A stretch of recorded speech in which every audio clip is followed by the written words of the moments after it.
It started to go. I was lying in bed, scrolling through my phone, when I heard it. A single knock at my bedroom door. Not a knock like someone seeking attention. This was soft, deliberate, almost timid. Just one tap. I froze. My roommate, Casey, was out of town visiting her family for the week. No one else had a key. I sat up, staring at the door. The hallway light was on, casting a faint glow beneath the crack, but no shadows moved. I tried to shake it off, blaming my exhaustion.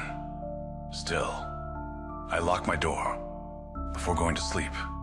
The next night, it happened again, around 2:30 a.m. The same knock, a single soft tap. I'd left the door unlocked this time, trying to convince myself the first night was a fluke. My heart pounded as I stared at the doorknob, half expecting it to turn. It didn't. I lay awake for hours, staring at the ceiling until the sun came up. By the third night, I was over it. I made sure every door and window in the apartment was locked. I even put a chair under the doorknob, like you see in movies. At 2:30 a.m. on the dot, the knock came again. This time, it was louder, more assertive.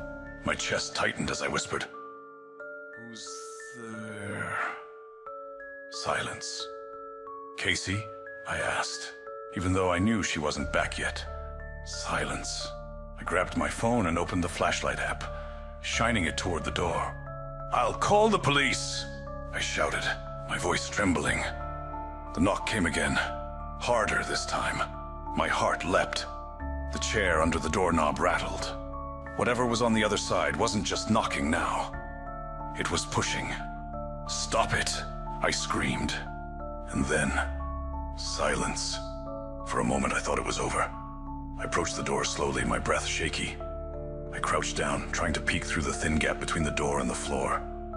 There was something standing there, bare feet, small, pale, and unmoving. I bolted upright, stepping back so quickly I nearly tripped.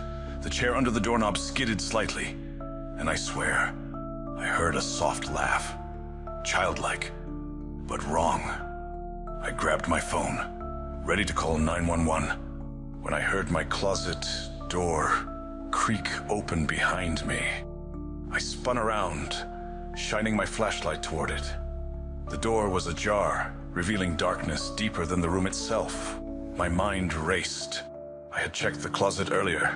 Nothing had been in there. Then, from the shadows of the closet, I heard a voice, high-pitched and whispering. "You shouldn't have locked the door." My phone died in my hand.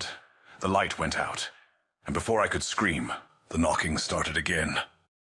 But this time, it was coming from inside.